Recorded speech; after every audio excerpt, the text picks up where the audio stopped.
Hey, how's it going everyone? Welcome back to Keeping Fish Simple. So in today's video, this is going to be a bit of a loud one, and I quickly want to apologise before this video starts. I've been pretty slack. It's been very hard to record while this fish room's been getting set up. I mean, like, tradesmen have been around, you know. You just get lost in making sure things get done properly and you don't think about recording things as much. So basically in this video, I'm going to be showing you guys where I'm at with the fish room. We're so close to being done. We actually have fish in the fish room at the moment. We're really close to being done and returning back to lots and lots of more normal videos. But yeah, we're going to be talking about the plumbing. All the tanks are filled. They've all got their automatic water change systems, and I'm just going to walk you guys through that right now. Okay, and so here are all the tanks now filled up with the air pump on. I mean, these have still got to be filled up by the auto water change system, but you guys can see over the other side they're all filled up.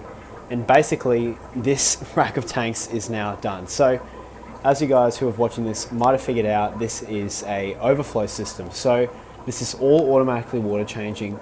Basically this is a system where I don't have to come around with a siphon and suck out water and, you know, use buckets and all that kind of stuff.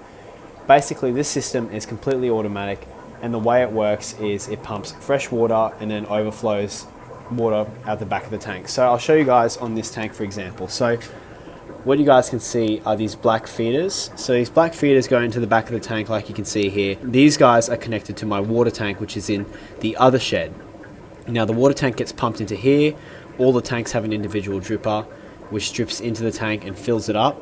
And then at the back of the tank, you guys can see there's like an overflow pipe. So the overflow pipe goes over the top, all the water goes down, gets collected in these pipes, goes all the way down to the end where it gets collected here. Now as you guys can see, this pipe looks very different to what it used to look like when I did my first system. So basically the first system was a fail, it flooded. I'm going to show you guys some videos of that.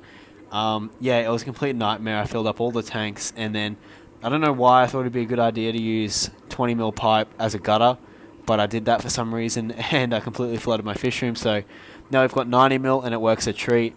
I've had a lot of trouble plumbing this room because, as you guys can see, we are in a room that's literally, it's 2 meters high. I'm a very short guy, so I'm very lucky to be in this fish room, but it's literally 2 meters high, and we're really limited on space. So I've got just enough space here for me to get my arm into the tanks and, you know, nets and all that kind of stuff. But we're left with hardly any space down below for the guttering, and we're also left for hardly any space in between tanks. So, you know, I've done my best to maximize the space we have in this room by putting all the plumbing underneath the tanks. And yeah, so the system finally does work. I'm really stoked with how it goes. The water comes in from the water tank over here, and then, you know, I can control it. I've shown you guys this. I can control which tanks are getting water changes and all that kind of stuff. So yeah, I'm super stoked that this is all up and running now. You guys can see we've got the Matten filters all made. I mean, so much has probably changed since you guys have seen this. I've also put in on the wood stands, I've put in some of these bolts just to support some more of that weight that's coming, because all the weight for the stands is going onto these little blocks here. So I want a bit more, you know, sturdiness rather than just having the 2 nails or 3 nails that are in here. We've got a whole bolt here now that's going to hold it together very well. Now, I guess all you guys here who are watching this video are probably thinking, when is this going to be full of fish? And also, when are you going to be filling all of these tanks? So basically all these tanks are going to be filled up when I have got these tanks up and running, because these are my breeding tanks, so I really need these to be going and established before I start working on these big grow-out tanks, because it's essential that I can start breeding as quick as possible for this operation to work. So at the moment I'm completely focused on doing all of these tanks and finishing them up, but you guys can see I've added some driftwood into some of the tanks, and I've actually gone around with some old sponges from my tanks at home and squeezed in some of that beneficial bacteria to kickstart these tanks on their nitrogen cycle. So as you guys can see, I'm going to show you this tank. We have a couple of test fish in here. So these are the first fish that have come to the fish room now. Please excuse me, these fish are not dead. They are very alive. These were all just asleep. I just literally turned the lights on in this room. It's nighttime currently, so they're all just a bit shocked and all have been woken up, but they're all doing very well. these are just some of my Blue Star Endless. So basically the plan is, these guys are like my test fish. If anything goes wrong, I don't have all my breeding stock in here, and I'll be able to find out whether my system's working, if there's anything that I need to change and all that kind of stuff. Basically, in essence, these guys are just my guinea pig fish. If anything goes wrong, I know I'm going to lose a couple of guppies, but it means that I don't lose all of my breeding stock, which is at home and is essential to the success of this entire fish room. So these guys are all doing well. They're just a little bit shocked at the moment. It could probably do with a little bit more heat because the room's currently 25 degrees, so I might bump that up to 28 degrees on the central heating, but at the moment they're all doing pretty decently.